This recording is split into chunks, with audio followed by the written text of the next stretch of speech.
Sorry it's taking me so long to get set up. I thought that when I hit go live on a scheduled one, I had a little bit of time to do anything. Apparently, I should have just waited.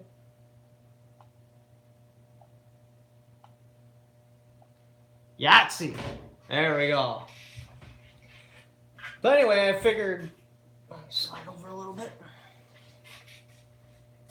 Not much. What's going on? I have to check the computer to see the comments because I'm old and my eyesight's terrible, so when you see me leaning over, that's what I'm doing. But anyway, I figured we'd start the topic off, the AK-47.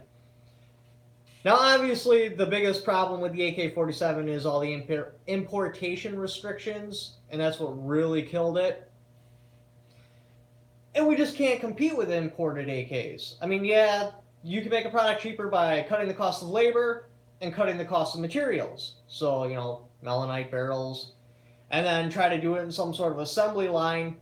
Now, we originally tried just like assembling like imported parts, but they'd run their machining or their tooling right down to nothing. Like, their trunnions are labeled in different sizes. I believe it goes 0, 1, 2, 3, 4, or maybe it's 0, 1, 2, 3. And so when they'd start off with a brand new tool, that would be the biggest size, and then as the tool wore down, it would shrink down. I guess DDI was doing that and had some serious problems. But anyway, yeah, so to get like the quality of AK that used to be imported, it's next to impossible unless you're going to pay over $1,000. Because like Russia or whatever, you got your builders. I mean, that's what they did. They built AKs. If they didn't build their AK right, they probably weren't going to eat. Maybe even get publicly executed. Oh, what do we got for comments here? Sorry to ditch you, I'm at work. Oh, it's fine, don't worry about it. If China made AK, why can't the US? Because they're being forced labor. Like, they have to build their AKs. Because they have a communist structure, or what they're trying to get here is a socialist structure. That's their job. That's their only job. Their kids do that job. Just keeps going on down the line. If you don't do the job, you're not going to eat. If you do the job poorly, you're not going to eat. Probably get publicly executed. I mean, we got them cheaper by getting rid of like chrome line barrels, going from like 4150 steel to 4140, and trying to do it on more of a mass assembly line. But if we went with all of our parts, it would probably eliminate the cost advantage of going to an assembly line, because if we could just import the parts, they'd be cheaper parts. But now we got like different countries, every AK is slightly different. I mean, even the exact same AK, like all Russian AKs, some of the, I shouldn't say some of them, the trunnions will be different sizes, because as their tooling wears out, you get different sized trunnions, and that's where they turn the barrels to. So you got to get matched barrel trunnions, or have a whole lot of them and start sticking them together and find ones that fit. Man, I'm glad I caught you. How do you feel about AK-63 underfolder? I've shot a side folder, and I've held an underfolder, but I never actually shot it. Honestly, I can't stand the stocks, just because, like, alright, so the side folder, your normal stock, you get a solid cheek rest, very easy to use. You line right up with the AK sights. I'm very proficient with it. But with an underfolder, instead of having your solid, or a side folder, instead of having your solid cheek rest and it's at the right height, it's down lower. It's like right here. So it kind of sits on your chin. And if you try to push into it, so when the rifle recoils, you can get back on target, dude, that wire just digs into your face. And you don't have a cheek weld, so your head can rock back and forth, and every time you shoot, you're just a little bit off your sights, and you have to readjust. It really slows me down. Now, if I was like space confined, then I would probably go with a side folder or an underfolder, but if at all possible, just your standard, everyday wood stock. What else we got here? This crown with an underfolder. I had around there were. I have ADHD, so like when I stumble on a comment, I get nervous, so I have a really hard time reading it. But I had to.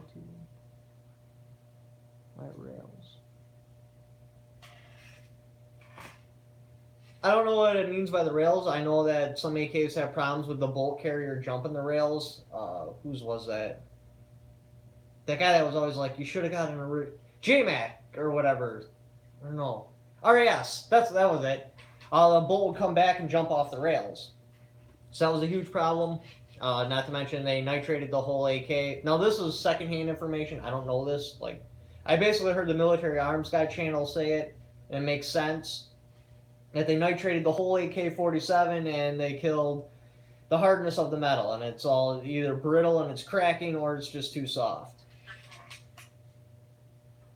The RS-47. Yeah, that's what I've heard about it. I've shot an RAS-47 and a customer bought one. He didn't complain about it, but he had jumped on the forums. Everybody attacked him and they're like, oh my god, you just bought like the worst AK ever made. You need to sell it right away. So he did, and then he bought a Bushmaster from us. I didn't know. I mean, we were new into guns. I'm like, oh, the RAS is affordable. And that was one of, there's only like a couple of Century Arms firearms that are actually sellable right out of the box. It would be their handgun, the Canic. Like, everyone we get is sellable. They did do something weird with the holster now, which is very irritating. But, like, I could take it right out of the box and sell it. And same with the RAS-47. They were put together. They were sellable. Now, like, their C308s and that, we had some come in with the sights rusted in position. Almost every single one of them, the bolt was jammed. So I had to mortar it on the ground to get the bolt moving and then take it all apart and clean it. Oh my god. This one, the stock's telescoped. It's the non-telescoping stock. Apparently somebody missed when they drilled the stock holes. So then they just wallowed out the holes to make it fit so you could take the stock and push it in and out. Furniture all dinged up. Well, I was trying to sell their lever action shotguns. 1887. Those would come in. Some of them had like this grease that looked like grease and salt all mixed together and just jammed into the receiver, so like the lever wouldn't work, so I had to completely disassemble it and clean it. One came in and had a zip tie wedged in between the bolt and the receiver. Just the only ones that we can sell right out of the box are the Canics and the RAS-47, but since I know more about the RAS-47, I'm just never going to stock that one. I'm going to catch up on comments again. 7.62 by 39 or 5.56 and 200 yards. For me, the two different calibers. What was the other comment too? SKS. Yeah, I would definitely go with an SKS over an AK. For me, for the two different calibers, I look at the platforms. Yes, you can get a 7.62 by 39 in your standard AR. From what I understand, I've never tried running one myself. A lot of them have issues running. I don't know why. So if I was going to go with a 7.62 by 39, I'm going to go with an AK-47. Now, if I go with an AK-47, I'm looking at what? An 8.8 pound firearm empty. And then if I throw a mag in it, it's like 9 pounds or something like that. Or maybe that's wrong. Maybe it's 8.8 loaded. The point is, at 8.8 pounds, if I can afford it, say I have the money just laying around, I'm going to buy a Scar 17 because that's 8 pounds flat. And then I have a much more capable cartridge. If I'm going to go less than a 308, then I'm going to go something for lightweight. I mean, ballistics really doesn't matter to me because under a 308, you're really suffering power anyway. So I'm going to go with my AR-15 just because it's lighter. And the parts are more common. I'm not worried about, what country did the AR-15 come from if I'm looking for a part. I heard another YouTuber say it, and he's absolutely correct. Like, I can disassemble like 10 of these, throw all the parts in a box, shake it around, and just with my eyes closed, as long as they have similar gas systems, similar stocks, pull out parts and put together AR-15s. And there's a very good chance it's going to run. And that's kind of like my idea behind the AR-15. Like, if things ever fell apart, and God willing they never will, but if they did, as much as I'd love to carry my Scar, I mean, I really would love to carry my Scar, I would probably actually grab my Bushmaster. Because if I'm going to pick up a rifle on the street, it's probably going to be an AR-15. And if I need to find a part, it'd be a hell of a lot easier trying to find a replacement part for an AR-15 than my Scar 17. Let's see what we got here.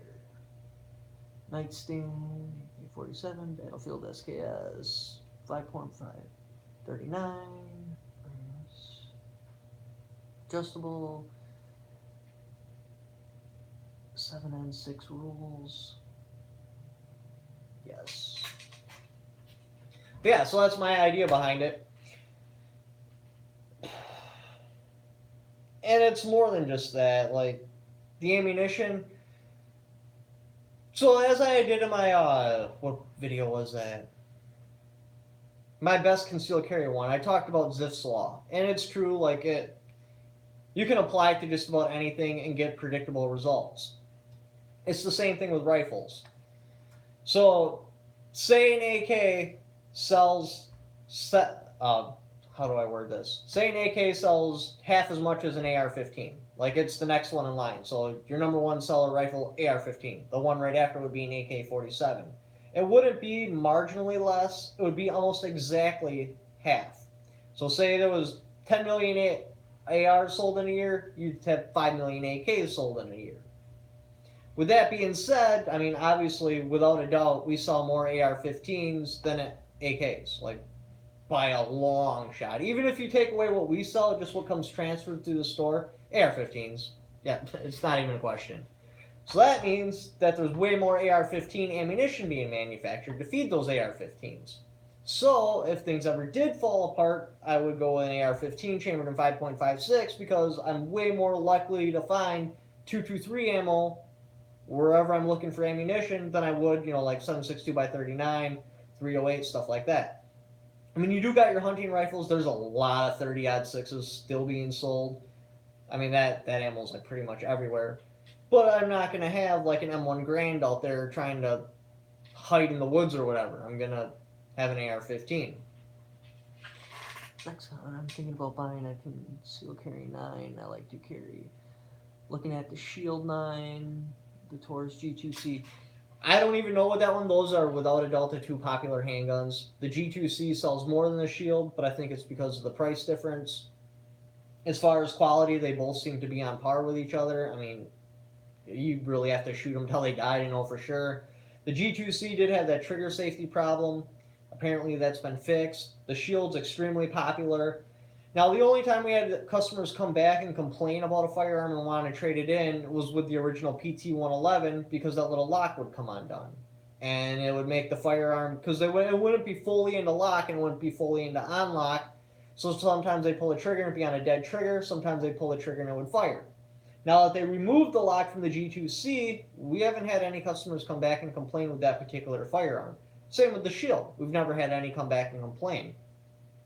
Now, like the Skies, yeah, those come back. What else we got here? The heavier firearms, some people will go buy like PT-92 or something like that and think they're going to carry it, bring it back in like a year, but yeah, I need to trade this in for something lighter. The G2C, yeah, far more capacity, but it is a double stack, so it's a fatter firearm. I mean, you can just tell what firearms are popular by looking at my views that certain videos get. Without a doubt, the ones that just rock and get like crazy amounts of views is a video with a Shield or a G2C in it. It's the same thing with AR-15s. Without a doubt, my best AR-15 videos, the M&P 15. That tells me that that's a very popular firearm. What do we got here? G26. Can't go wrong with either G2C or M&P. I feel the same way. No matter which one you pick, you're going to be good. I mean, only time will tell which one surpassed the longest. But anyway, yeah, we had just got this Palmetto AR-15 in. Crazy crackhead sale. And now the 316M is back in. So right now, these are currently the exact same start cost. So yeah, I'm definitely going to do a video on these Monday.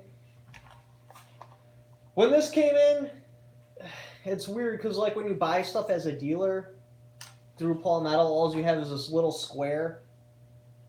And it basically tells you, this is what the rifle's chambered in, this is what we want for it, here's a little picture of it.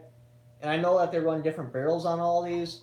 This particular one is a 1.7 twist. If anybody knows if this is 4140 or 4150 steel, that'd be really helpful. I'd like to know that so I don't have to actually call Palmetto. Alright. That's what I kept my mind from G2C. since they did. You have to test all metal in like the 1,000 round challenge. Is it 1,000 or 10,000? 1,000 round challenge.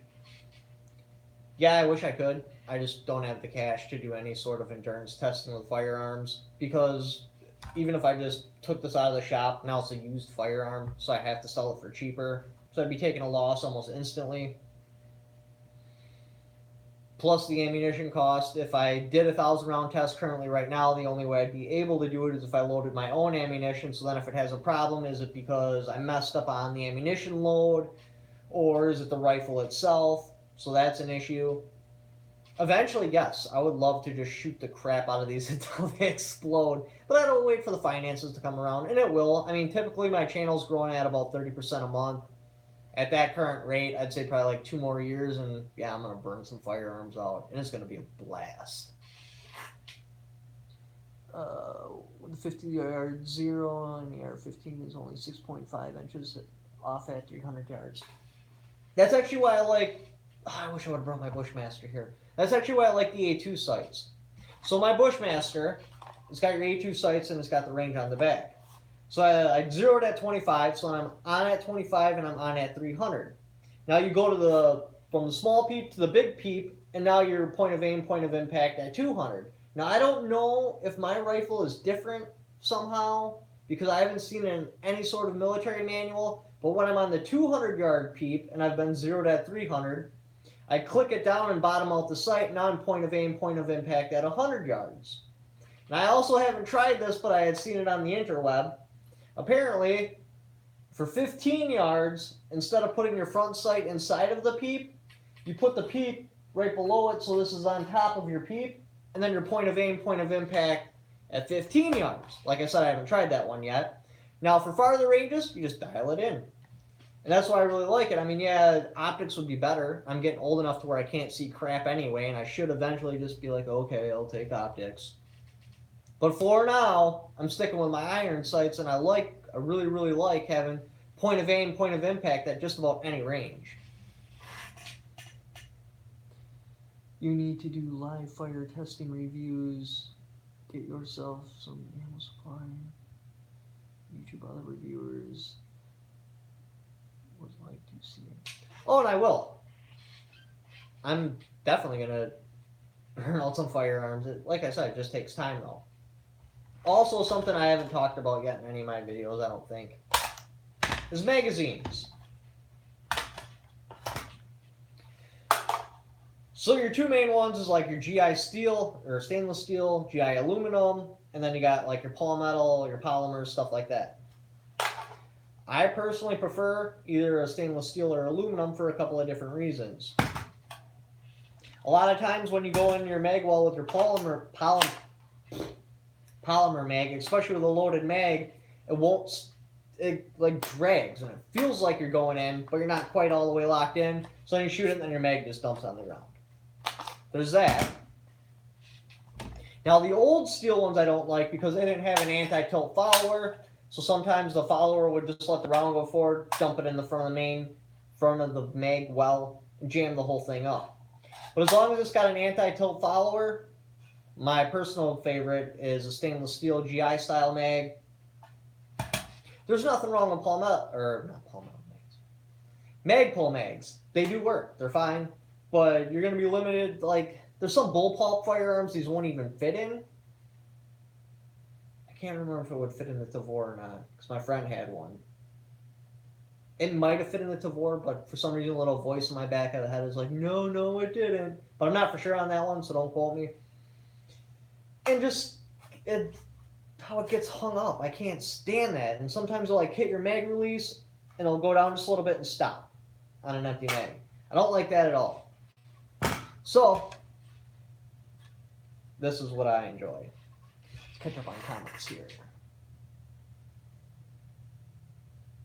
SKS Love 760 by 39. What price difference from metal to polymags? Well, we had got some, I don't have them in here, some GI mags in here. They were stainless steel.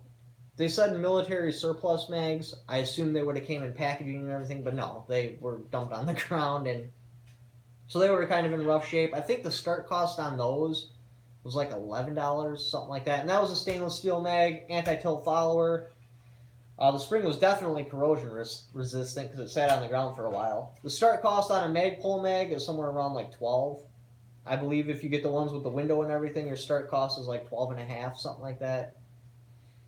I believe the cheapest one you can get, start cost, it's like $8. Not for sure on that. If I do a video specifically on mags, advantages and disadvantages, stuff like that, I'll have all the price differences listed. For my AR, I prefer HK mags. To me, it's a little unreliable.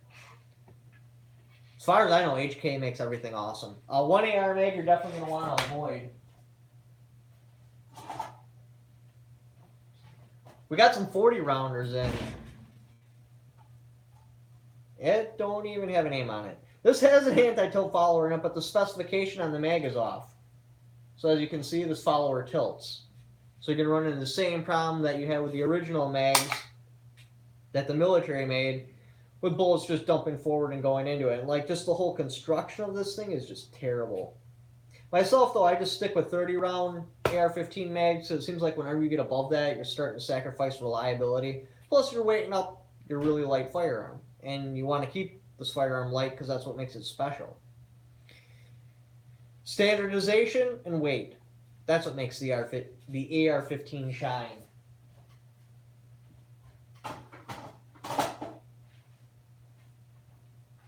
Oh, what do we got for comments here? California. What's up, guy? What's up, Guns and Glory? How's your evening? What do you carry for a CCW? I had the XDS in 45, but my girl claimed it and then highlighted all the lettering in pink. So I really don't have a concealed carry right now. Kind of thinking about either getting the RM380, something small, for when I got like shorts and it's summer out, or the XDE, but I haven't decided yet if the advantages of the hammer is worth the disadvantages of possibly getting hung up on your clothes. Doing good, brother. How is yourself? Awesome. I'm doing my first like structured live stream. It's kind of cool. There doesn't really seem to be... I was worried I wouldn't have stuff to talk about, but yeah, like I could just rattle on for hours about anything. But this particular live stream, you know, I kind of want to stick it more to like just answering comments. So feel free, guys, to post any comment or any question you have about that. Do any of you own the Palmetto PA-15? And do you know what steel is on the barrel? Because I want to do a review on this probably tomorrow. Well, not a review, a comparison. And it didn't say anywhere. So I don't know if it's 4140 steel or 4150 steel.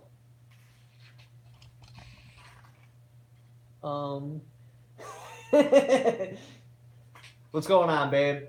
Yeah, that's Erica in the comments right there.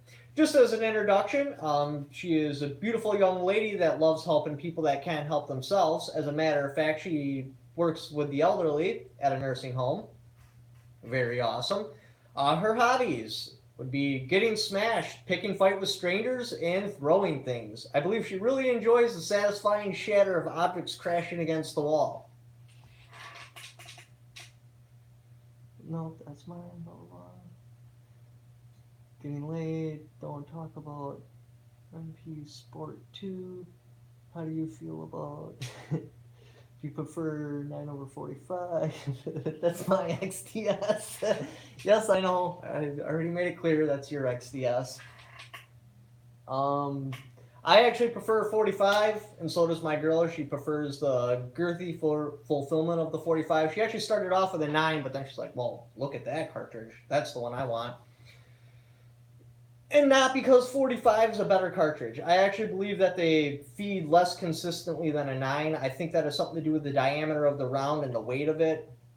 They always seem to get hung up. Now, like my FNX 45 Tactical, that one fed great, or feeds great. But I think it's because the slide's so much heavier. Same with the Glock 21 I had. That one fed great. Now, like a lot of single stack 9s, they seem to feed okay. Where like a single stack 45, it seems like once they start shrinking it down, they just don't feed quite right. The XDS does okay as long as you're not shooting, well, my baby's XDS seems to do okay as long as you're not shooting, would be my hand loads, 185 critical defense Hornady, but like 230 ball shoots that fine. Critical defense 230, that shoots just fine. What do we got here? For real, it's my XDS. Yeah, I made that clear. Oh, whatever. Any more questions?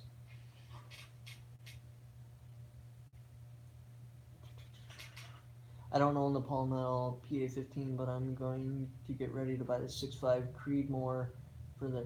Yeah, they're actually, they're giving some awesome deals on 6.5 Creedmoor Palmettos to the dealers. You should be able to get into one of those for like, I wish I would have remembered the price. I want to say like sub $700. You should be able to get into a 6.5 Palmetto. That's with a stainless steel barrel and everything. I got an XDX 45. Love that gun. I really did too, but now that they got the XDE and I'm more of a hammer-fired fan myself, and it's practically the same gun except one's got a hammer, I'm really leaning towards the XDE, but again, like I said, I just don't know if the disadvantages of the hammer possibly getting hung up on my clothes are worth the advantages. I mean, 99.99999 repeating percent of the time it's going to be a ranged toy anyway. I'm going to be practicing with it. So it would be awesomer, but that very, very, very, very slim possibility I actually have to use it and it's go time. The last thing I want to do is get hung up on my clothes, so I got to give it more thought. I might get another XDS. So we'll see. They are a couple of rifles for 720. Nice! Are Palmetto AKs any good now? I don't know. Apparently they bought, what was it, DDI? Because that company fell on its face or something like that. My friend who's like really big into AKs told me the whole backstory, but I wasn't really listening. I forgot what I was doing. But yeah, apparently they bought DDI, bought up their factory, and that Palmetto's actually expanding at a rapid rate. They have a YouTube channel where they're just going over it if you guys want to follow it. It's kind of cool. Basically, they just started off like, what's it called? Asking or having companies manufacture their products. I can't think of the name of what it's called. And then just assembling the rifle. They'd get a barrel from this company, a little receiver, blah, blah, blah. They got more popular, so then they bought that company. They got more popular. Now that they can manufacture that, they don't have to pay any kind of markup. They made more on their rifles, then they bought the next company. And they've just been absorbing companies and doing a really good job. They're going to be a heavy hitter. All right, where am I? Oh. What's your opinion on the Taurus 357, snub nose, 605? Hey, a podcast. I'm not sure if this is an actual podcast because I didn't look up the definition of what a podcast is, but from what I understand, it's a podcast. The Taurus 357s. Well, for your entry-level ones, I shouldn't even say entry-level ones. For your ones that are actually affordable, you got some Smith & Wessons, not very many. Most of them are like way expensive, but they do bring in some cheaper ones. Taurus and Charter Arms. Compared to Charter Arms, I can't remember what the price split is on them. I did a video. The Taurus, the actual quality of it just feels so much better. Now, like the Poly Protector, I'd stay away from that. We had a person try to trade one in. I don't know how much he shot up, but that thing was just wore out. I mean, completely wore out. And the Poly Protector, you can't use a speed loader. Now, like, the Charter Arms, the way the cylinder releases, my finger goes in front of it. Unless I was, like, using, I don't know, maybe a girl with a smaller finger wouldn't have that problem, but my finger would go in front of the cylinder, so it irritated my thumb. So I like the cylinder release definitely on the Taurus better. I believe the trigger brake felt better on the Taurus. As far as I know, though, I mean, all the newer revolvers seem to either work or they don't work. who did a video on that. Lucky Gunner. He was explaining it because he's a big revolver guy, so he's constantly shooting and burning out revolvers. Yeah, you could get an older one that's going to last and it's going to for sure work. Well, I shouldn't say for sure because nothing ever for sure works. But, you know, that's more quality, but it gets drastically bigger and drastically heavier. If you want something practical to carry, you're going to have a revolver that may or may not work. I mean, I wouldn't try to do any endurance tests and then use it. I'd probably just take it to the range, fire a cylinder or two, make sure you're accurate on it, and then go with it. All right, what do we got here? Thank you, I appreciate that. I was wondering about the barrel steel. 4150V. And the phone went out. LOL, switch to tablet. Reply, the RM380. It's awesome. Little pistol. Blah, blah, blah. Hammer. Don't live in California. Yeah, I'm definitely not going to live in California. I'm still trying to get enough people on board of just selling California to China and wiping out our debt. I really think it would be profitable. I mean, there's enough land mass there and enough people where if we just, you know, chopped it off of the country, hooked some tugs on it, drag her over there, we'd at least clear 50% of our debt. I mean, I know we're into China for a lot. I don't know how that exactly happened. Maybe some bad gambling debts that just went delinquent, but yeah, we should probably just... Like, the quality of the firearm seems fine in that. Any sort of problem feeding anything? Slow down, we are all not bad. Oh, I know. The ones that aren't bad can just come over here. I mean, that'd be fine. Wisconsin's got a little extra room. Is my video lagging out for you guys right now? Because the screen that I'm seeing feedback, it's really, really laggy.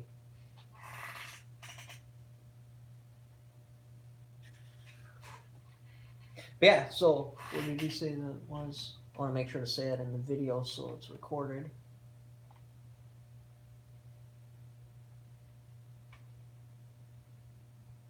What was the Palmetto? 4150V. So yeah, I guess the Palmetto is 4150 Varget steel.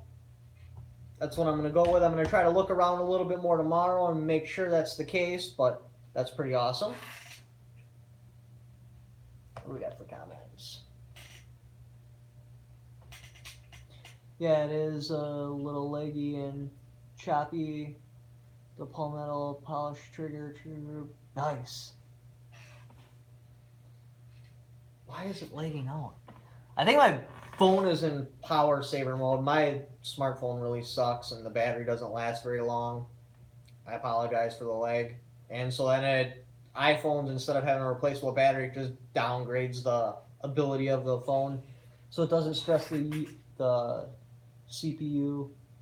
YouTube switches with us. I don't think it's YouTube. I honestly think it's my phone because it's a pile of crap. It's like, it's got to be over a year old, maybe 2 years old. I actually have it plugged in right now because I knew my battery would just die, and it must have got low enough to where it just started cutting down the performance of my phone. Because I know the internet here at the shop is phenomenal.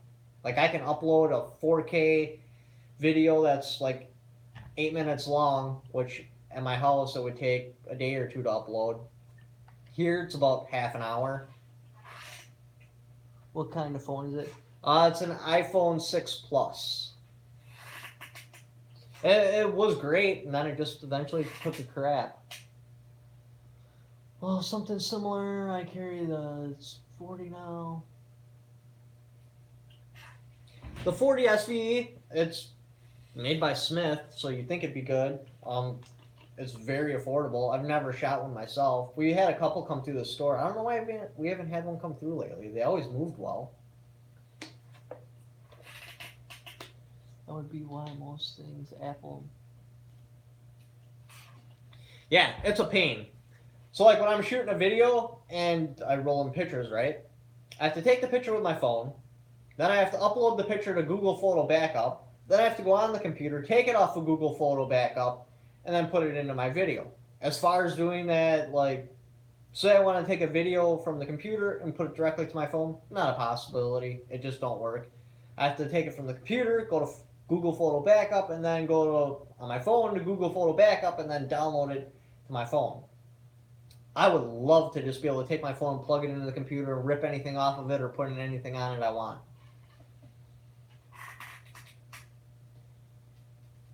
Difficult. So do you guys got some more questions? Anything about customers? How the store's been set up? Anything like that? How many people do I have viewing? 8. 14 likes.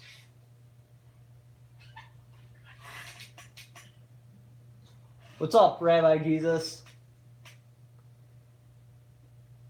This is the worst collab. I wouldn't say the worst.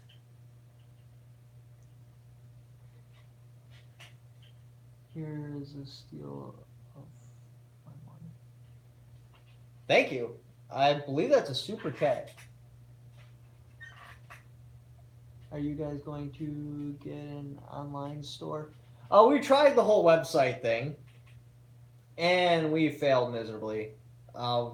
We had 2 different people try to set it up. They charged us a bunch of money, and our website is just terrible. I still cannot do anything with it. I can't upload pictures to it. I have to talk to the person that built it. Then I have to send them the picture and bother them, and then they get all weird about it. Like, why wouldn't you just have a door so I can upload the pictures myself? So we're probably going to wait until we have enough money to have a professional come in and make an actual website where like we can put inventory on it, and when we sell inventory, it comes directly off the website, because like everything that's on there now doesn't even exist anymore. And every once in a great while, somebody will call us and be like, "Hey, I seen this on your website and I'd like to buy it." And I'm like, yeah, that picture's like 2.5 years old. We don't even own it anymore. All right, so what's the best way to get more money for the table in and at the gun shop? So what's the best way to get more money for my table? I don't understand. What's the best way to get more money for my table in and at a gun shop? You mean like a kitchen table? Because we get that stuff for like next to nothing almost. So I'm selling a gun to a gun shop. No, don't sell a gun to a gun shop unless you absolutely need money. You're going to get peanuts for it. I mean, you can trade it in, but even then you're still going to get peanuts for it. If you have any possible way to sell your gun privately, that's what you want to do. Oh, a trade, not a table. I mean, really, and even guns that are highly sought after, most gun shops, if you actually want a decent amount for it, they're going to be like, "I'm really sorry, we just can't buy it off you." Because we have to take it in. So how I come up with my prices for guns is I go on Gunbroker. Like, say I wanted to buy this 316M. I go on Gunbroker, look at, I don't know, I usually at least like to try to get 10 price references. I'd go on Gunbroker, set it to show sold items, then I'd set it to used, and I'd look at the past 10 sales of 316Ms. Say the average of that is $300.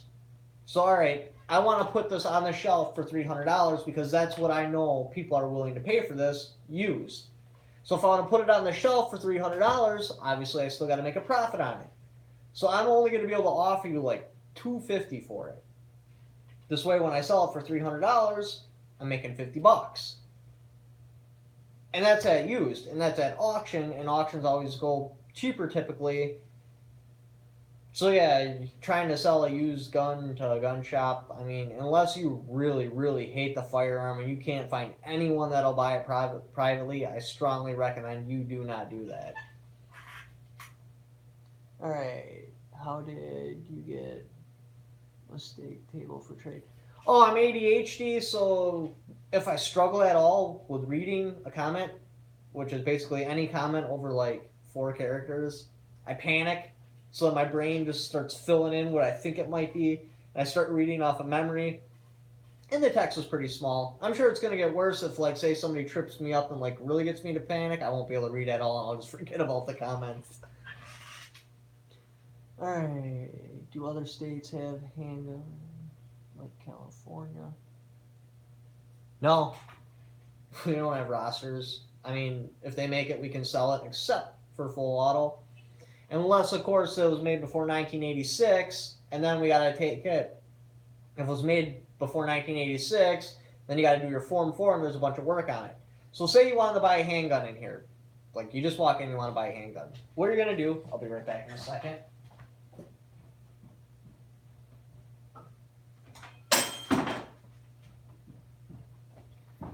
Wisconsin is a partial contact state. So what that means is they only partially interfere with your gun sales. Normally, if you wanted to buy a firearm in a no contact state, what you're going to do is fill out a 4473. You call us into the NICS background check. As long as they approve you, then you're good to go. Now, different states will have different waiting periods, but now Wisconsin is a partial contact state. So you're going to fill out your 4473, then you do a form that's just for Wisconsin. You won't see this in any other state, because if there is something in another state, it will just be for that state, so all you're going to do is fill this out for Wisconsin. We call us in, we don't call the NICS center. We call the state of Wisconsin, and they run your background check. Apparently, like, they do a little bit more of an in-depth background check, but as long as you pass that, you leave immediately with your firearm. Now, they can delay you. Hold on, let me check out. I gotta look at this super chat. Apparently, everything you do inside showing the time and effort you put into it. Thank you, and I really appreciate the super chat. Actually, to get my girl to come down here and let me do a live stream today, I had to promise that all my super chat money is going to my daughter's birthday. So you got to understand, this money isn't actually coming to me, unfortunately. I think she should just get a job and pay for her own birthday. But so yeah, the super chats are actually going towards my daughter's birthday. So I don't want to mislead you and think that it's coming to me. Where was I? Wisconsin State. Yeah, so we call the state of Wisconsin. They do their own background check. Now, they can delay you. If you get delayed for a long gun, because Wisconsin doesn't regulate that, they give, I think it's 3 days. If they don't call back in 3 days, unless they call back and extend the delay, you can grab your firearm, whether or not the NICS gave you the okay. Now, a handgun, we have to get an okay. So if they're like, okay, you're delayed for 7 days, and they don't call back in 7 days, we got to call them and hound them down and be like, so can we give this guy his gun or not? And that's the only difference. But now, as far as, like, can you not get a Glock 19 or a particular capacity magazine? No, you can buy anything you want as long as they make it. Now, we lost a majority Republican. A judge got put in on the Wisconsin, I think it's the Wisconsin Supreme Court. So now we are not a Republican majority. We have a Democratic majority. So will laws change? I don't know. I'm hoping not, but there is that possibility. Thanks, Rabbi Jesus, for the super chat. What do we got here? A lot of gun shows, A to Z. That's what's complaining. LOL, or 50 caliber rounds. Yeah, we can have 50 cals in here. I'm from Illinois. Can I purchase a long gun? Yes, you can, but I have to follow all Illinois laws. So if you come here and you want to buy a long gun, right now I believe the laws are currently a 24-hour delay, but they are changing that as of January. So you got to show me your FOID card. You must be at least, God, I want to say Illinois makes you be 21. I'll basically call a gun shop in Illinois, find out what the laws are, and then make sure I apply them to you.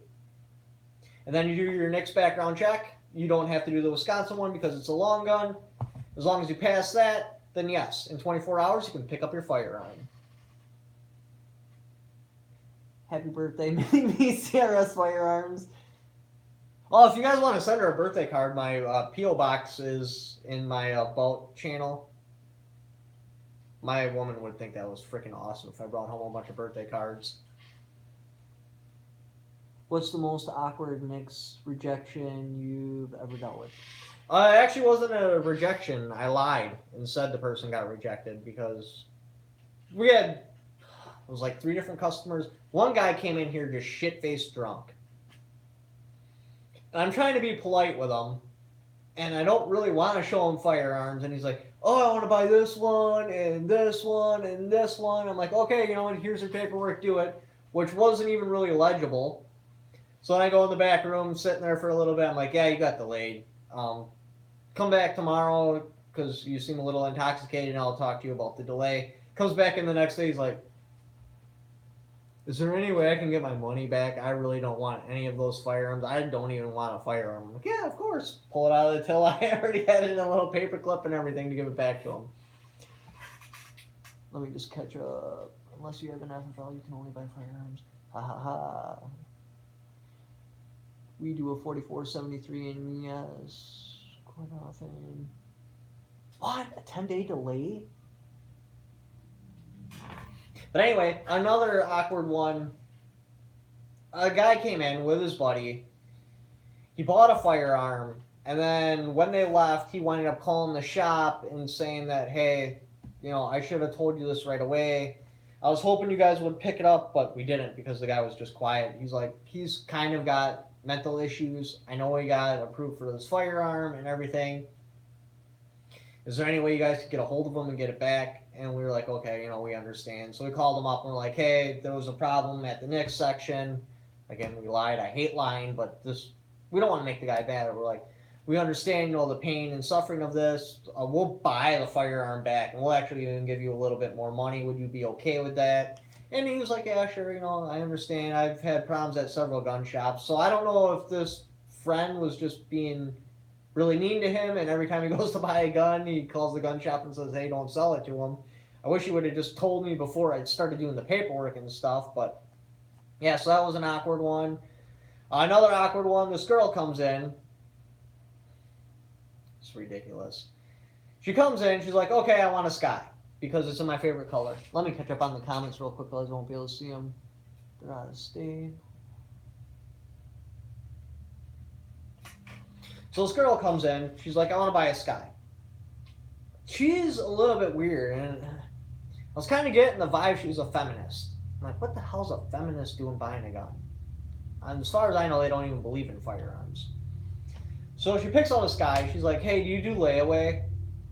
I'm like, yeah, I mean, that's fine.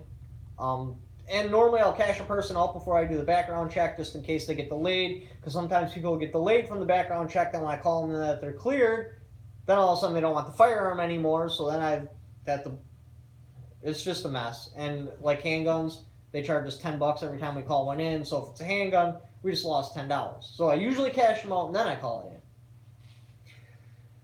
But she went outside to smoke a cigarette, so I'm like, oh, I'll just cash her out when I get back in. I'm on the phone, I'm calling it in. She comes back in. She's like, hey, do you do layaway? I'm like, yeah, you know, I didn't know that this was going to be a layaway purchase, but yeah, that's fine.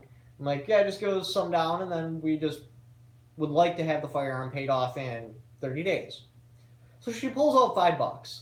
I'm like, oh, man. Gives me a $5 bill to put this Sky, which is over $200, on layaway.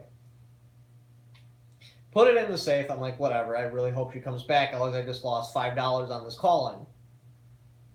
It was like the next day, her son that was with her comes in and was trying to sell me the baseball cap he was wearing on his head because they needed gas money to get home. Like, oh, I'm not going to get that other $5, am I? And like 3 days later, the state of Wisconsin called me back. They're like, no. She is not approved for a firearm. And the P.O. is actually on the line with us. He would like to talk to you and find out what exactly she was doing in the area, because apparently she wasn't even supposed to leave Milwaukee. And yeah, so that was an awkward one. Let me catch up on. So she can shoot dicks off.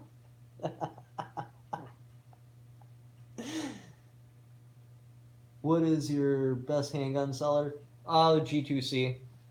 Well, it was the PT-111, but yeah, G2C. Or PO Classic. You should charge at least 10% down on the firearms. Usually if somebody wants to do layaway, it's not a problem. They're usually only short by a little bit. And they typically come in and they'll be like, I'll be back in 2 weeks when I get paid. They'll come back and I'm like the next day like, all right, I sold some stuff of mine. Let me have my gun. This is true. You can only buy a gun in the state you live in. Yeah, that is true. You can only buy handguns in the state you live in. I don't believe that. I don't buy that. Why?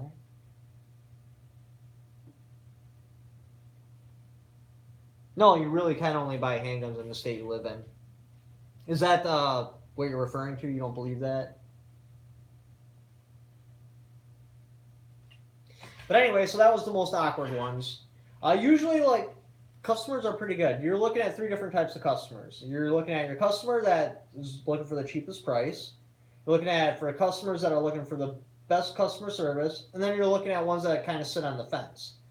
I mean, if a salesman really wows them, they'll buy something from them, even if it's not the cheapest price. Or if they see something where like, that is amazingly cheap, they'll buy it.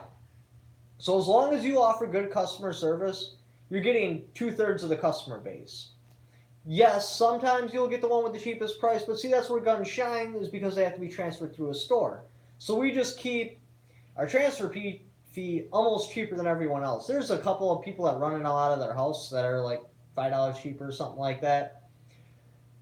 So pretty much, if you have good customer service and you have a cheap transfer fee, you're gonna get almost 100% of the customer base, as long as you don't irritate anyone. All right, where was I? Yes, if there's another state, you can buy a gun from a dealer. Purchase. It's 30% down, and you lose $50 if you cancel. Oh, I gotta catch up. When did you get a GYP? What's a GYP? Customer. The most on a gun purchase. Bought a gun from a pawn shop in West Virginia, and I live in Iowa. What did you get a rip-off? A G. Well, not a rip-off. Take advantage of. Oh, my first trade-in. Dude, I got hosed. I got hosed bad, but I had no idea what I was doing at all. Like, oh my god. So this guy we did a couple of consignment guns at first, just to make it look more full and stuff like that. This guy comes in, he wanted 2 British 303s. One was sporterized, one was original. I can't remember what the total was, but he brings in this whole bag of stuff and 2 firearms. He had some revolver, I can't remember. It was like a 25 caliber something or another. It was all rusted to crap. He brought in, who made that? It was a 22 AR-15 platform, but it took a single stack magazine. It was proprietary, and then he brought in a little Black Widow pistol. And then he had a bunch of like GPSs and stuff like that. Well, I looked at it. I'm like, okay, this is what we want for the guns to pay off the customers. This is his product, so I need to equal this amount. And when I looked up the firearms, I just typed them into Google. I didn't go to Gunbroker, so I was looking at what people were selling them for as brand new. So that's what I had given them for prices on the guns. Oh my god, dude, it was such a joke because we put the guns on the wall for what I seen them on Google for, and they were used guns. We sold 2 of them, and then we realized what I had done, and we just took the AR-22 off the wall and kept it as a personal gun because even the ones we sold to, we unknowingly basically just robbed the customer. I gave 100 for something 700 rifle. Oh, we've never really got hosed on selling guns. We've done pretty good on that. It was just when we first started doing trade-ins, we didn't have a clue what we were doing. I mean, there was a learning curve. It was definitely a learning curve. I see shops ask way too much all the time, asking new prices for used guns. Yeah, that's exactly the situation we were in. And even if we got new prices for those used guns, we still just broke even with what we had paid the customer that had them on consignment. Dude, we lost out bad on that deal. I mean, bad. Like I said, there was a learning curve. Well, have rednecks federal laws. Okay, just wasn't sure. Anyways, let's see what else we got for topics here. Kind of at a loss here. I wonder if I should almost shut it down. What's going on? Okay. Oh, hi, Dale. I'm getting what you're saying now, though. Let's see here. AR-15 mags, pistols, concealed carry. What else do you sell? New products? Ammunition. What's all above? That's upside. Upsell. What? What's all about the upsell? We don't really do that well on upselling. I mean, it pretty much handles itself. The best customers, honestly, are new shooters because they're going to buy the firearm. They're looking for advice. So if you offer them really good customer service and you have a lot of education in there, they'll typically buy the firearm from you because most gun shops, they go, okay, can I see a Glock 23? They set it on the counter and just ignore the guy. I'll go through like advantages and disadvantages with the different guns. So, okay, they picked out the firearm they want. I mean, it takes them a while to pick it out. You're looking at a while. Sometimes I'll even take them to the range and let them shoot some of mine just so they can get a feel for it. Well, and I'm always looking for an excuse to go to the range. So they can get a feel for different handguns and like, okay, so this is the one they want. So they buy the firearm. So then they buy ammo from you. They buy ear protection from you. They buy targets from you. Range bag, anything else they think they might need. And you don't even really have to upsell them it because they don't have anything. Now, like somebody that's been shooting for a while, I'm just going to use myself as an example. That doesn't go down this way, but say like somebody that's been shooting for a while, they're like, okay, so I got a really good feel of what guns I want. So there's no reason to go into a gun shop. So now I'm going to watch a bunch of YouTube videos and see how the different ones perform. Like, okay, that's the one I want. So now I'm going to hunt the internet and find the cheapest possible price. And I'm going to transfer it through the store. I've been to so many stores because we don't buy ammunition in bulk. We don't. We just don't have that kind of capital to be able to do that yet. We buy it piecemeal. So our ammunition's a little bit more expensive than Fleet Farm. Not by much, but it is a little bit more expensive.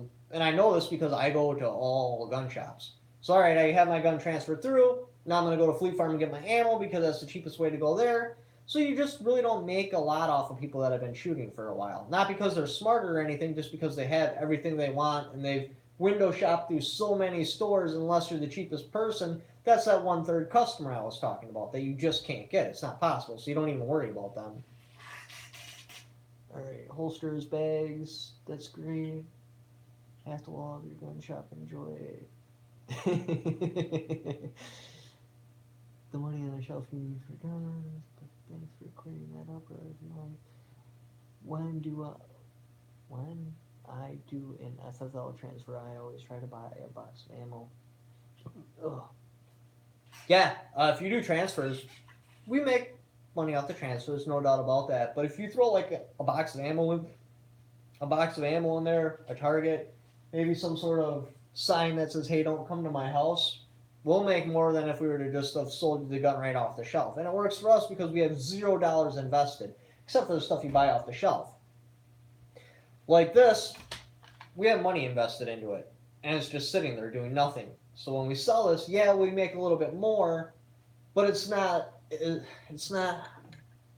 as smooth and as awesome as if you do a transfer, because I haven't put a single penny in that firearm.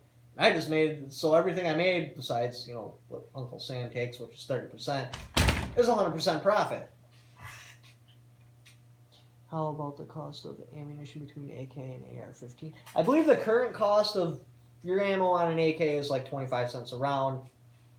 Currently, quality AR-15 ammo, 62 grain penetrator, it's somewhere around like 30, 31 cents. Now what you're buying for an AK, you're looking at a bimetal bullet, a steel case, inconsistently loading. When I see those get tested, like their velocities are all over the place. So paying that extra 5 cents for a round, you have to decide if it's worth it for you. I believe the actual quality of the ammo, yes, it's definitely worth it. Like I believe if you were to bring an AK round up to that quality, it would be far more costly than an AR-15 round because there's more lead involved in the bullet, there's more powder. They keep it cheap by putting cheaper materials into it.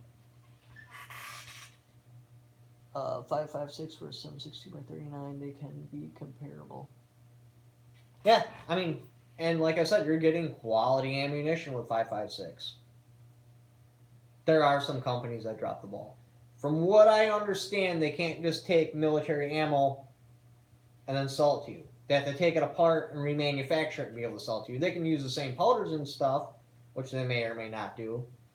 So it does also matter on the manufacturer how well that ammo is going to be, even though it's, M855, and that company's M855, and that company's M855, you're going to see a quality difference. I bought M855 that was once fired brass. You could totally tell. There was 2 different crimping marks on it. And I don't mean like 2 spots where it was crimped. I mean like you had your 3 crimps and then turned, and there was another 3 crimps on it. Other M855, brand new brass. It fired more consistent. I went from 3.5 MOA groups down to just over 2.75 MOA. So it matters. Agreed, Rabbi. I don't run cheap ammo in my AR. She puts too much of a girl on. Agreed, Rabbi. I thought you would have checked out by now, babe.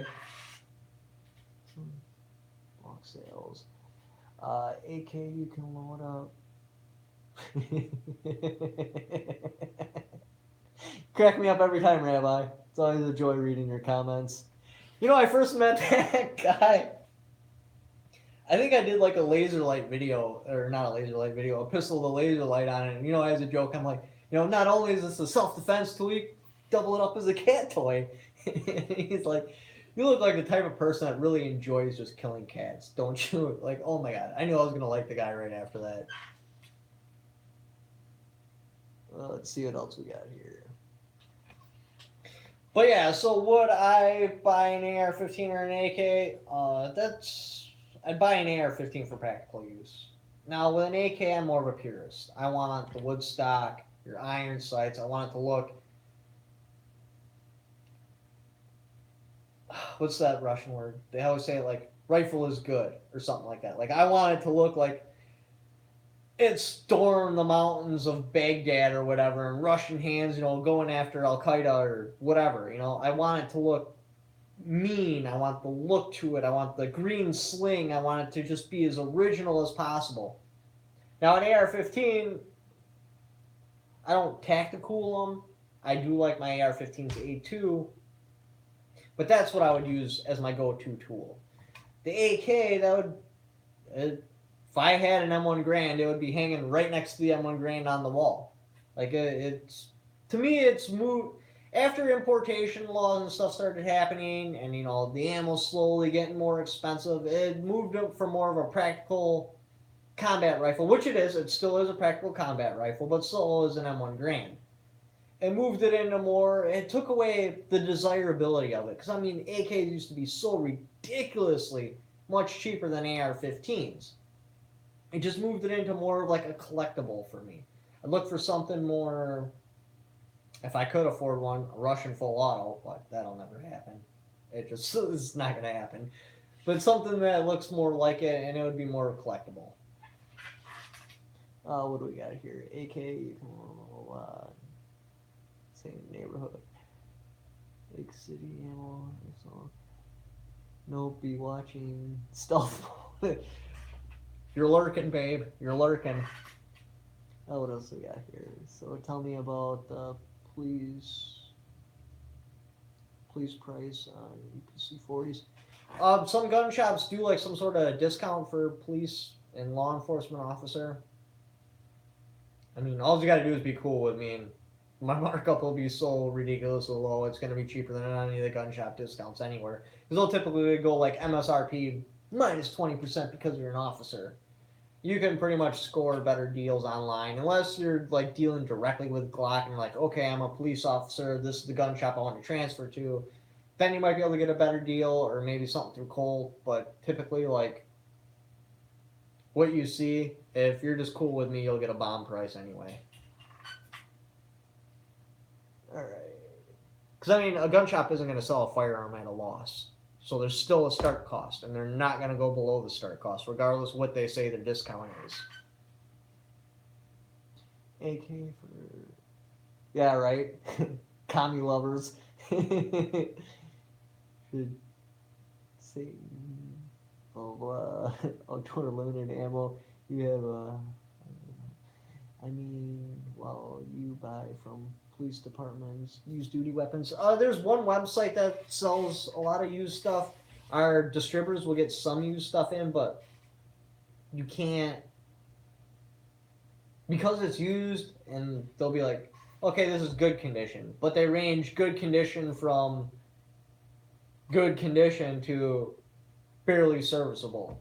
So you just don't really know. We did some used weapons. If I could pronounce that A word that revolver was called, that was listed as good condition. The front sight was all canted over and stuff. And like, dude, we can't even sell this thing. They're like, well, it's used and it's in good condition, so you can't return it to us. Now, if I could go directly to the police department, like if I had the capital, like say they went from, I don't know, a Glock 40 to M&P, whatever. It doesn't really matter. The point is, like, they'd be looking to sell all of them as a batch to someone. So, I mean, you got to be able to afford all their firearms. If we could do that, and we probably will eventually be able to do that, then that'd be a different story because you'd be getting them cheap enough and on a pallet to where the broken ones, then you part it out. Sell parts off the firearm. Go to sell them to numberage. The ones that are good, man, you could sell those at a killer price because you have the profit coming in from the ones that you parted out. Plus, you already got these super cheap. And then if you keep like a relatively cheap markup on them, they just fly out the door. Mini 14 rifles, nice, true. That looks great. My buddy bought a bunch of stuff from a local police department. What kind of stuff did he get? And I wonder if you could get like, because they're full autos. I mean, if they were made before 1986, I guess you could get them if you were to do like a 4 and stuff. Their full autos must have to be destroyed because I can't imagine all their full autos are made before 1986. Most of it was junk, kind of creator guns. Some revolvers, 1911s. Yeah, that would have been nice to, because I think Colt supplied a lot of their 1911s. If I could have got in there, if we would have done this years ago, things would have been totally different. But if I could have got in there and just got a whole pile of, broken down Colt 1911s, that would have been pretty cool. Does anybody know actually what they do with their full autos? I mean, they got to have full autos on the police department. I can't imagine them not having them. I can't imagine all their AR-15s are semi-auto only. I talked to the one, what would it be, local sheriff, I think, like that, and he was on the SWAT team, and he said they got to use full autos, but they were 3-round bursts, but everyone else got semi-autos. But the way he was describing it is they were used M16, so yeah, those were made before 1986, so they were transferable. But I wonder what happens to the ones that aren't made before 1986. They must have to destroy them. After law enforcement is done with the guns, you must sell them. Some police departments can keep the full autos. We had a customer come in too once. This is the story he gave me. I wish I would have been here to see it, because allegedly, he had a G3, and it was a part of the police department, and allegedly it was full auto. I wasn't here that day, my dad was, so he doesn't really know, like he knows that there's extra positions on the selector switch, but the G3s always have them, but the internal parts are different, and then they usually have a little weld bead. I mean, he could have ground the weld bead off and made it look like it was full auto. But apparently, he was on a police department. They had a G3 in there. And he was retiring or something like that. And somehow, because he was on the police department, he said that he was able to buy this gun for like really cheap. And I wasn't able to clarify if he had the proper paperwork for it, or even if it was a transferable gun. But allegedly, he was able to take this full auto, buy it. Again, like I said, I don't know if the paperwork was clarified or anything, but for like a couple $100. And I'm like, I was talking to him on the phone because my dad was here, so he just gave my number so I could talk to him. I'm like, dude, you're sitting on a gold mine. Like a full auto G3, if that thing's in any kind of decent condition, a couple grand, minimal. It's got to be like a $10,000 firearm. And I'd do some research for it, but yeah, I'd sell it for him. And then he just never came back, so I don't know what his deal was.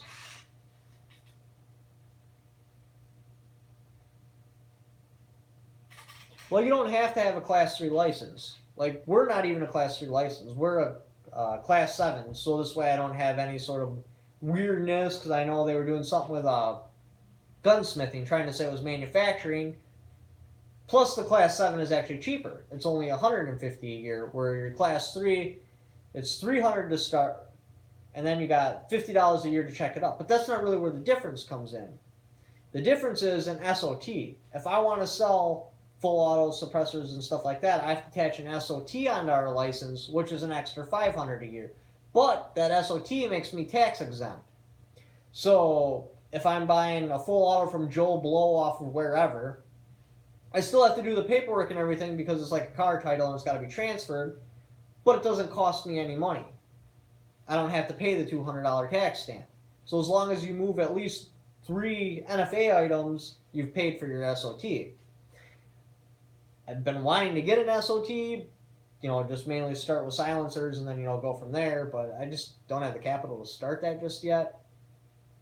But now you, as a customer, don't have to worry about any special licensing or anything like that. You just got to do your Form 4, I believe it is, send it in with your $200, pay your ridiculously overpriced for your full auto, good to go. Class 3, yep.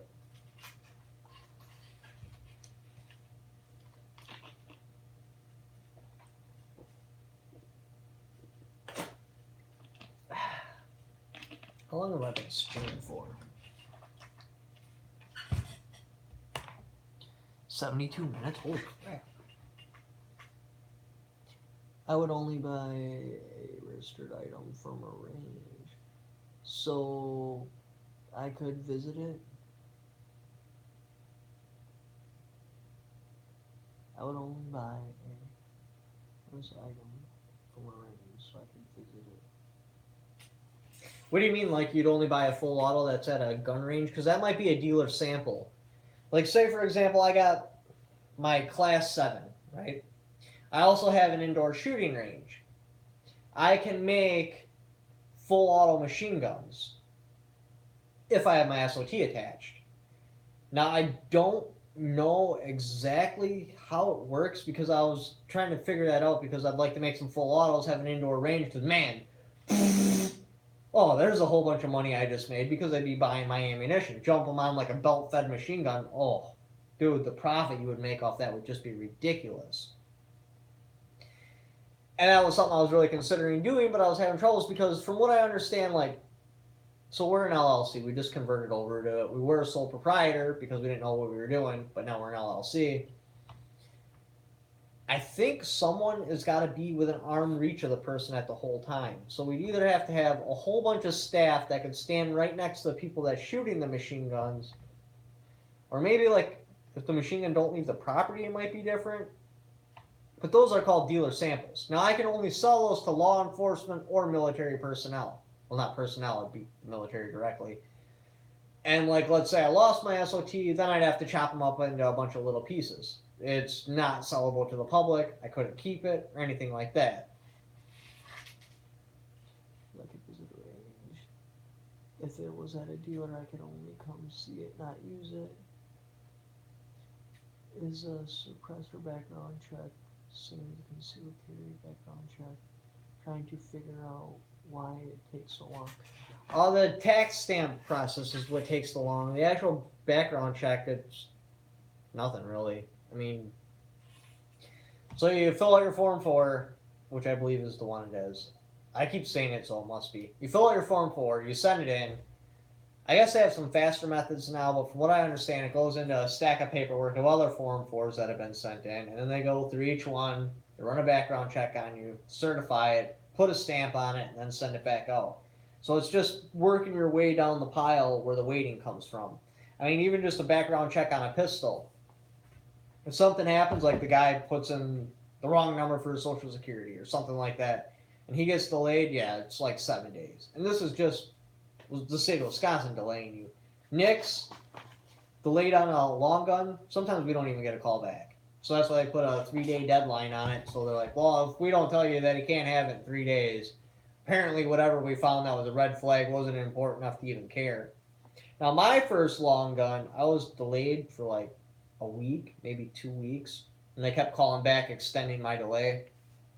I think that might have something to do with it was the first firearm I had purchased, because sometimes customers will come in and they're like, yeah, I got a completely clean record. This is my first firearm. You know, what should I buy? Stuff like that. And I'll run the background check on them, and they'll get delayed. And I'm like, you have nothing on your background? They're like, not even a parking ticket. So I think they might do that with your first firearm intentionally, just in case you're like, oh, I'm going to get my neighbor. Can't believe he cut down my tree branches hanging in his yard. Go to the gun shop, get a firearm, and shoot him up. So that might be the logic behind it. So yeah, if it's your first firearm, you can pretty much expect to get delayed. Stamp background check can take from 6 months to a year. Yeah, that's what I heard. I've never done one myself. I need to. I'm still kind of waiting for my girlfriend to just buy me a suppressor for my birthday so I don't have to, but thinking I'm probably going to have to pull the trigger on that one. And my first pistol at 21 was delayed 3 days and nothing ever on my record. Just take some speeding tickets. My record wasn't clean, but it was far from anything that would delay me. And they just kept delaying me. The last one, I believe I got cleared right away. The one before that, I was delayed for like 2 hours. The one before that, which would have been the Glock, that was a week delay. So yeah, I mean, hell, I was on the FFL. Well, I shouldn't say I was on the FFL. Because we were a sole proprietor, we had all sent in our paperwork and everything, but they'd only put my dad on the FFL because he's the actual person who had paid for the store and actually has the name on the title of the business. But now that we're an LLC, yeah, I'm on the FFL now, so we'll see if I get delayed on my next one. But even after I had applied and got cleared for the FFL, and then the guy came here like, I can only put one of you on here, who does it want to be? And then he started asking questions like, because that's where it got weird too, because my stepmom, her name is on our state tax ID number, and my dad's name is on the title for the business. So he's like, I'm not really sure what to do here because I'm supposed to put the FFL on the person's name that's on the tax ID number in the state thing. So that's another reason why I went to an LLC to simplify everything. Plus, then, like, if, I don't know, somebody falls down the sidewalk and sues us for $1 million, they can only come after the business and they can't come after us personally.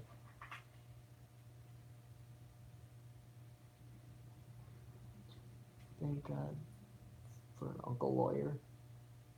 But like 120 in a 70. Yeah, I believe Wisconsin, 20 miles an hour over the speed limit's an instant loss of license. 120 in a 70 is cooking. I never got busted going that fast, thank God. My buddy tells me the ATF guys are always really friendly and easy to work with. Yeah, except I'm not even gonna say because I don't know if it's true. But yeah, like they're really cool. I mean, I usually just tell them I'm like, I'm a newbie, be gentle on me, because I always panic when I'm on the phone because they tell me information. I'm like, what box does that go to? And then I'd ask them to repeat them, and that was rough. I pretty much know what boxes they're going to say off now, so it's not that big of a deal. But yeah, they're always really cool on the phone. Even when they get it a lot, denial. Like, you can't sell that guy a firearm. They won't tell us why or anything, obviously, but they're just like, no, you can't sell that guy a firearm. Which, yeah, so don't ever freak out if you go to a gun shop and you get denied and they won't tell you why, because they can't tell us why. Unless it's something like where that girl, that P.O. that was like, hey, can you give me information, what you think she might have been doing in the area? She was not supposed to be anywhere out of her county. But all right, unless you guys have a bunch more questions, I'm probably going to wrap it up here because I've covered almost every single topic I can think of, and I'm pretty sure my girl's got food waiting for me.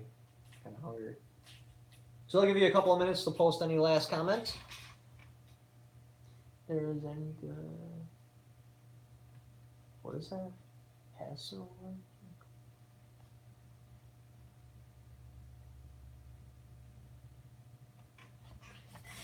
Pass ram?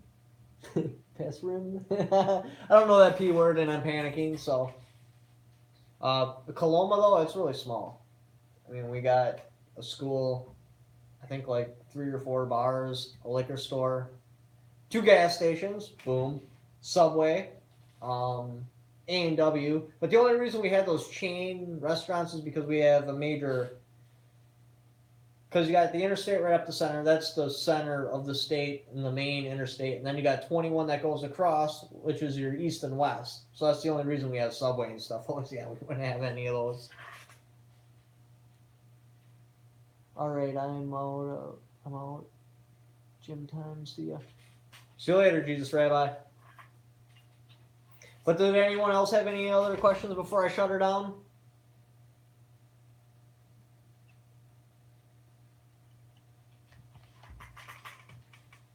First stream, let's get a live stream up. Next time I do a live stream, my woman's gonna be here, or Stacy, or a combination of both of them, because if I had somebody reading these comments, this would be so much more fluid. Like, way more fluid.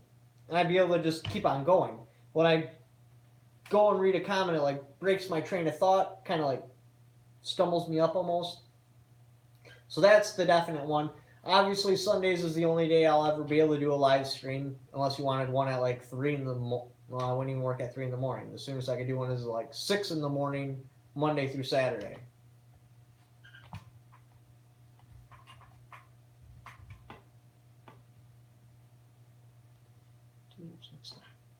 But alright, I appreciate you guys watching. I mean, this live stream actually seemed pretty successful, so I'll probably do one next Sunday. Sorry I came late. Thanks for the stream, bye. Yeah, not a problem. I really do appreciate you guys watching. Hopefully, I don't know. We'll see. This one was successful. I'd like to do more. Do you smoke? It's like ribs and pork butts. No, I've never did any smoking. I tried jerky and kind of overdid it on the spicing, and I almost couldn't even eat it. I do, actually. Yeah, hey, Erica does. Just some... How can they comment? Oh, Instagram! Go to my Instagram. She's on there, and then you can PM her. I do, actually. What are you paying?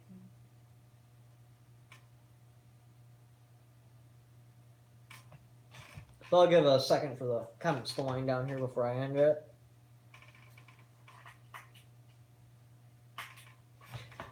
Anyway, what can I talk about real quick?